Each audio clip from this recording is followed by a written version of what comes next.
बहुत साल पहला की बात है। नाम सुना नहीं था, पर सीरत से डायन थी वहाँ।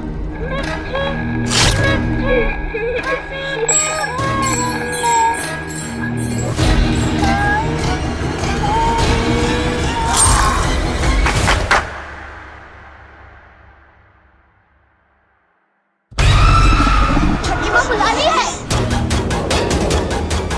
छठी माँ बुलानी है,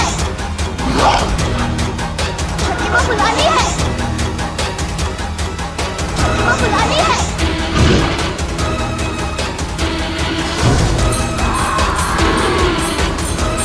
बात करो ये शोर।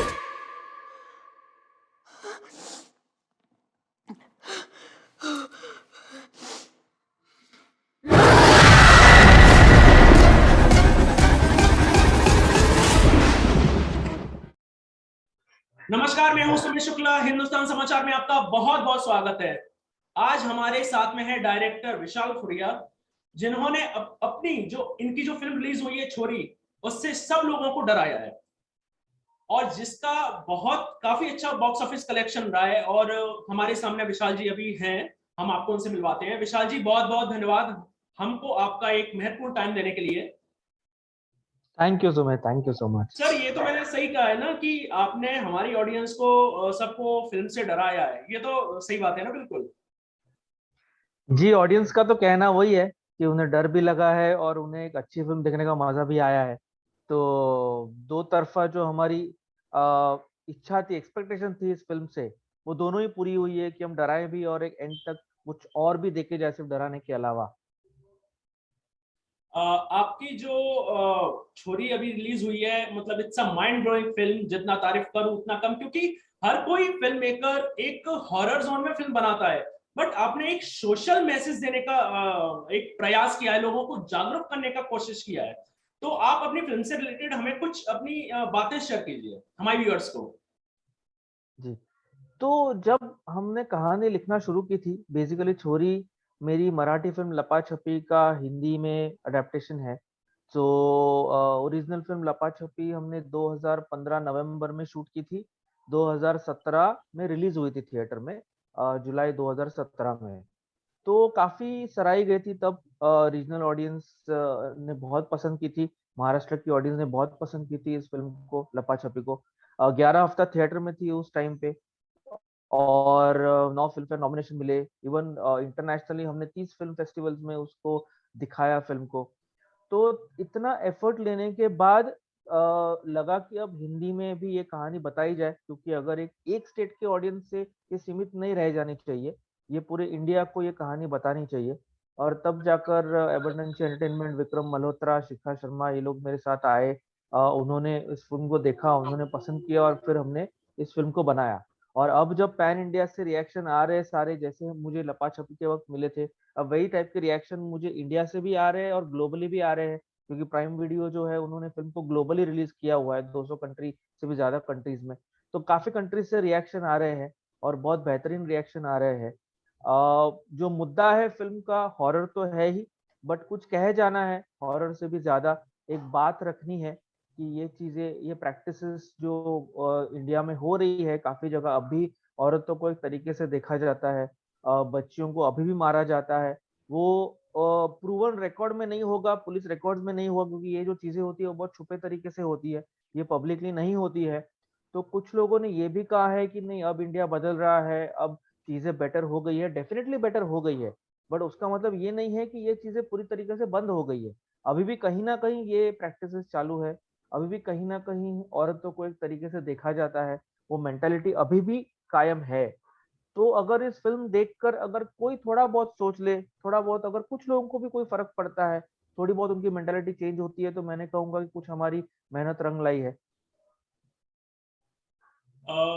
सर, आपने, आई एम श्योर आपने बहुत संघर्ष किया है, तो कभी आपको उन कंडीशंस को फेस करना पड़ा है कि लोगों ने आपको क्रिटिसाइज किया है, आपकी इंसल्ट की है? क्योंकि ये क्वेश्चन मैं इसलिए पूछ रहा हूं क्योंकि हमारे ऐसे कई व्यूअर्स हैं जो कि फिल्म मेकर बनना चाहते हैं, और उनको ये जानना बहुत जरूरी है कि एक फिल्म मेकर, फिल्म इंडस्ट्री में आना, that's not a cup of T. आपको हर एक कंडीशन को फेस करना पड़ता है ना? तो उससे आप संबंधित हमें कुछ बताएं अपने संघर्ष के बारे में। क्रिटिसिज्म तो होता ही है, क्योंकि हम पब्लिक डोमेन में फिल्म बनाते हैं और फिल्म की रीच बहुत ज्यादा होती है, खास करके इस तरीके से जब प्राइम वीडियो पे रिलीज हुई है तो, और सब लोग घर पे बैठे हुए थे तो काफी लोगों ने फिल्म देखी है। तो क्रिटिसिज्म तो आएगा ही, मतलब उसको आप रोक नहीं सकते। खास करके इस जमाने में जहाँ हर आदमी एक ओपिनियन रखता है और हर आदमी के पास एक जरिया है फिल्म मेकर तक पहुंचने का, डायरेक्टर तक पहुंच के अपनी ओपिनियन बताने का, तो क्रिटिसिज्म तो आएगा ही आएगा। और उससे पढ़ना भी चाहिए, उसको एक्सेप्ट भी करना चाहिए। फिर आप उससे इन्फ्लुएंस होते हैं कि नहीं, ये तो आपका पर्सनल डिसीजन रहेगा कि वो जो क्रिटिसिज्म है उससे आप कितना अफेक्ट होते हो, कितना नहीं अफेक्ट होते हो। क्योंकि फिल्म मेकर एक फिल्म तब बनाता है जब उसको अपनी कहानी पे पूरा भरोसा होता है। तो अगर वो भरोसा टूटने वाली बात अगर फिल्म मेकर के साथ हो रही है तो उसका मतलब उसे खुद अपनी कहानी पे शायद इतना भरोसा था नहीं, राइट। और कुछ चीजें अच्छी भी होती है, मैं ये नहीं कहता कि सारी क्रिटिसिज्म गलत होती है, कुछ चीजें अच्छी भी होती है और वो अच्छी क्रिटिसिज्म को भी अपनाना चाहिए। और हो सके तो अगर आपको लगता है वो सही है और अगली क्रिएशन में अगर आप उसको उस तरीके से मॉडिफाई करो या उसको एक्सेप्ट करो या कुछ तरीके की सोच डालो तो बेहतर है। बट उससे आपकी क्रिएटिविटी रुकनी नहीं चाहिए, उससे आप डीमोटिवेट नहीं होने चाहिए। क्योंकि हम तो, मतलब आप अगर जर्नलिस्ट है, आपने कोई आर्टिकल लिखा तो क्रिटिसिज्म आपको भी आएगा, मैं अगर फिल्म बनाऊंगा तो क्रिटिसिज्म मुझे भी आएगा। बट हमको तो हमारी कहानी कहनी है किसी भी तरीके से, तो डीमोटिवेट ना होके उसको पॉजिटिवली लेके आगे बढ़ा जा सकता है। इससे पहले आपकी जो बली फिल्म मराठी जो फिल्म थी वो मैंने देखा था, इट्स अ माइंड ब्लोइंग। फिर जो कि आपने लप्पा झपी जिसकी रिमेक हिंदी में छोरी बनी है, तो आपके जी मन में ये विचार कैसे आए कि हम एक लप्पा झपी को एक हिंदी में रिमेक में ले जाकर इसको हम छोरी नाम देकर एक हिंदी सिनेमा के लिए हम बनाए, ये आपके मन में विचार कैसे आया? नहीं, जैसे मैंने आपको कहा कि जब लपा छपी बनाई गई तो काफी सराही गई थी। बट वो जो फिल्म है वो क्योंकि मराठी पिक्चर थी, छोटी पिक्चर थी, तो ये एक ही स्टेट में, महाराष्ट्र के स्टेट में ही लिमिटेड रह गई। महाराष्ट्र की ऑडियंस ही देख पाई उस फिल्म को, बहुत ज्यादा ऑडियंसेस देख नहीं पाई उस फिल्म को।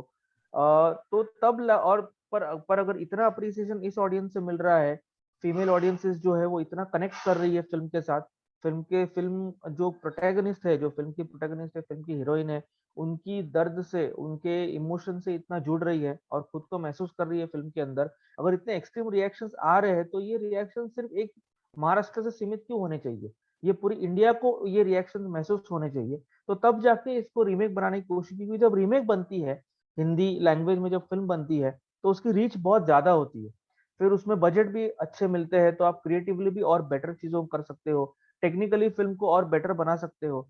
तो ये सारे मुद्दे को ध्यान में रखकर और फिर जब विक्रम मल्होत्रा जैसे प्रोड्यूसर हो, जो इतने बड़े प्रोड्यूसर है, काफी इन्फ्लुएंशियल प्रोड्यूसर है, वो कोई कमी नहीं छोड़ेंगे, पता है फिल्म को जो चाहिए वो सारा सब कुछ, जो भी टेक्निकल चीजें चाहिए या जो पब्लिसिटी चाहिए, फिल्म की मार्केटिंग होनी चाहिए, ये सब में वो माहिर है और one of the top producers है। तो अगर ऐसे प्रोड्यूसर मिल जाए और ऐसी नुसरत जैसी एक्टर मिल जाए जो बहुत बेहतरीन एक्टर है, अभी वो बहुत मतलब उन्होंने एक तरीके के रोल किए हैं लेकिन मुझे उनका पोटेंशियल पता है, उनकी रेंज पता है। तो ऐसा जब सारा सेटअप बन जाए तो क्यों ना आदमी बनाए ये फिल्म को एक पैन इंडिया ऑडियंस के लिए और ग्लोबल ऑडियंस के लिए। तो बस यही सोच के हमने उसको हिंदी में बनाया था। सर क्या आपने बचपन से ही मतलब सोच लिया था कि हमें डायरेक्टर बनना है? क्योंकि आपकी लपा झपी, आफ्टर देन बली, देन फिर आपने एक हम्म, वेब सीरीज आपने डायरेक्ट की है ना? आफ्टर देन जी आप फिर बॉलीवुड की तरफ आपने रुख किया है, हिंदी फिल्म इंडस्ट्री की तरफ। तो आपने ये बचपन से ही सोचा था कि भैया हमें तो डायरेक्टर बनना है? जी, कॉलेज के टाइम में जब प्लेस वगैरह करते थे तब लगता था कि डायरेक्टर बहुत पावरफुल आदमी होता है सेट पे, सब लोग उसी की सुनते हैं, मतलब थिएटर में भी डायरेक्टर की लोग सुनते हैं, वो जिस तरीके से बोलता है एक्टर को उस तरीके से करना पड़ता है, उसका एक विजन होता है। तो ये जो था ये बड़ा इंटरेस्टिंग लगा था। तब सोचा था कि हाँ ये किया जा सकता है। फिर उसके बाद फिल्में देखना शुरू की, बहुत सारे डायरेक्टर्स के काम देखना शुरू किए फिल्म में, इंटरनेशनल डायरेक्टर्स के, इंडिया के डायरेक्टर्स के, फिर वो कैसे काम करते हैं, उनकी सोच क्या होती है, एक फिल्म बनाने के पीछे कितनी मेहनत लगती है। तो ये सब सारा देखा तो बड़ा इंटरेस्टिंग लगा। तो तब से सोचा ही था कि डायरेक्टर ही बनेंगे। हालांकि वो जर्नी को 14-15 साल हो गए, उसके बीच में मैं ग्राफिक डिजाइनर था, 14-15 साल मैंने ग्राफिक डिजाइनर का काम किया है, प्रोमोस ट्रेलर्स बनाए हैं, तो कॉर्पोरेट काम भी किया है 14 साल बहुत सारे टीवी चैनल्स में। और फिर अब मैं फिल्म इंडस्ट्री में आया हूँ, लेकिन थॉट यही था कि डायरेक्टर बनना है। वो काफी ऑलमोस्ट 20 साल पहले से वो थॉट लेके चल रहे थे। सर जैसे आप अपनी फिल्म की कास्टिंग करते हैं, उससे पहले आप खुद उनके ऑडिशंस लेते हैं एक्टर्स के, या आप किसी कास्टिंग डायरेक्टर को आप अपॉइंट करते हैं? क्योंकि आजकल फिल्म मेकर्स का एक प्रोसेस बन गया है कि भैया कास्टिंग डायरेक्टर ही हमारा भैया कास्टिंग करता है, डायरेक्टर के हाथ में कुछ नहीं होता। तो आप किस हिसाब से कास्टिंग करते हैं? नहीं, बिल्कुल कास्टिंग डायरेक्टर को की हेल्प लेनी ही चाहिए, क्योंकि क्या होता है, फिल्म का हर डिपार्टमेंट के कुछ स्पेशलिस्ट होते हैं और उनके पास उस तरीके के रिसोर्सेस होते हैं, उस तरीके की उनकी स्पेशलिटी होती है। तो कास्टिंग डायरेक्टर होता है, उनके पास एक बहुत बड़ा कैटलॉग होता है अच्छे एक्टर्स का। तो जब वो कैटलॉग होता है तो उसकी हेल्प लेनी चाहिए, क्यों नहीं हेल्प लेनी चाहिए। तो उनको भी उनसे हम हेल्प लेते हैं, उनके कैटलॉग से वो हम चुन चुन के हमें एक्टर्स देते हैं अच्छे, फ्रेश एक्टर्स, थोड़े नोन होते हैं, कभी थोड़े सेमी नोन होते हैं। और उन्हें हम भी हमारे एक्टर्स की लिस्ट भी देते हैं कि हमें भी लगता है कि ये नाम है, इनको भी आप टेस्ट करो। तो वो पहला राउंड ऑफ ऑडिशंस वो लेते हैं, फिर उनमें से वो सिलेक्ट करते हैं उनके हिसाब से, उन्हें जो लगता है कि ये फिट बैठेंगे उस रोल के लिए, फिर वो हमारे पास आता है।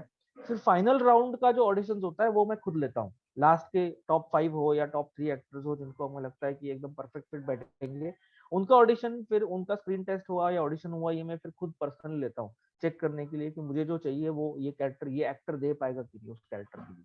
तो जनरली यही प्रोसेस रहता है। तो अगर कोई एक्टिंग में आना चाहता है तो उसे कास्टिंग डायरेक्टर के थ्रू ही आना चाहिए, और काफी ऑडिशंस देते रहने चाहिए, काफी लोगों से मिलता रहना चाहिए। यही तरीका है, सही तरीका।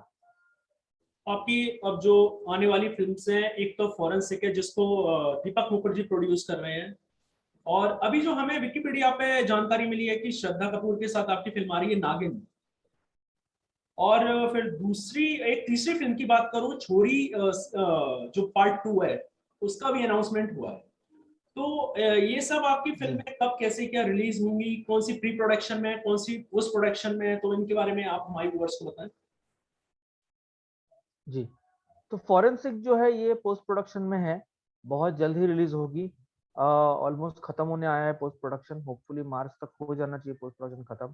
फिर उसके बाद डिसाइड किया जाएगा कैसे इसको रिलीज करना है, क्या करना है। तो सबसे पहले मुझे लगता है वही फिल्म रिलीज होगी।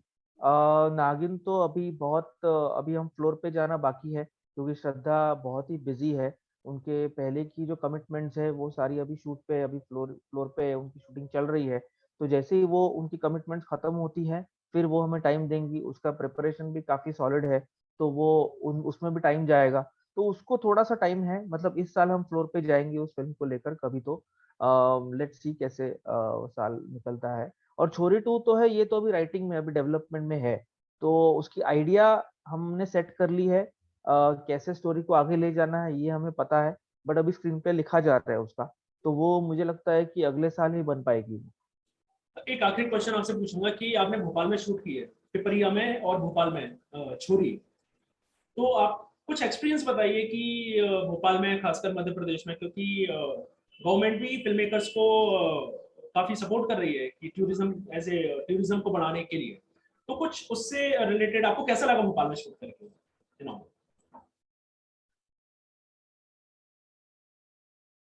नहीं, मुझे तो हमेशा से भोपाल अच्छा ही लगता है। इनफैक्ट मैंने काफी शूटिंग की है भोपाल में। मैं पहले कुछ शोज, टीवी शोज के कुछ कुछ एपिसोड बीच में किया करता था, जैसे सावधान इंडिया हो गया या फियर फाइल्स हो गया। तो उनके एपिसोड्स की शूटिंग भी भोपाल में हम काफी करते थे। बहुत ही शूटिंग फ्रेंडली शहर है, लोग बिल्कुल परेशान नहीं करते वहां पर। ऑब्वियसली क्योंकि उसकी हिस्टोरिकल सिग्निफिकेंस भी भोपाल की बहुत स्ट्रांग है। तो उसका जो आर्किटेक्चर है, उसके जो मॉन्यूमेंट्स है वहां पर, वो बहुत बेहतरीन लगते हैं, एक फिल्म को एक अलग लुक देते हैं। तो भोपाल हमेशा से मुझे पसंद रहा है शूटिंग करने के लिए। गवर्नमेंट बहुत सपोर्टिव है वहां पर। वहाँ के जो लाइन प्रोड्यूसर्स है वो बहुत ही अच्छे हैं। बिल्कुल ही प्रॉब्लम नहीं आता कभी भी भोपाल में शूट करने के लिए। तो और मेरे प्रोड्यूसर्स ने इनफैक्ट लास्ट ईयर 3 पिक्चरें भोपाल में शूट की है। उन्होंने भागमती शूट की थी भोपाल में, उन्होंने बट उन्होंने 3 पिक्चर भोपाल में शूट की थी। तो उनके रिलेशंस भी काफी अच्छे हैं वहां पर सभी लोगों से। तो भोपाल हमेशा से अच्छा रहा है, मतलब I look forward to shooting in Bhopal. Vishal ji, तमाम जानकारी के लिए बहुत बहुत धन्यवाद, आपका टाइम देने के लिए हमारे हिंदुस्तान समाचार न्यूज एजेंसी को। ये थे हमारे साथ विशाल फुरिया जी, जो कि फिल्म मेकर हैं, और इनको पहचान की तो कोई जरूरत ही नहीं है, क्योंकि इनकी फिल्म ने साबित कर दिया है कि ये हमारे विशाल फुरिया जी हैं, जिन्होंने अपने फिल्म सफर को लेकर हमसे विशेष बातचीत की। इसी के साथ सिर्फ इतना ही, मिलते हैं जल्द एक नई शख्सियत के साथ। नमस्कार। Thank you Sumit, thank you Sumit, बहुत अच्छा लगा आपसे बात करके। ऑल द बेस्ट, मिलेंगे बहुत जल्द। Thank you.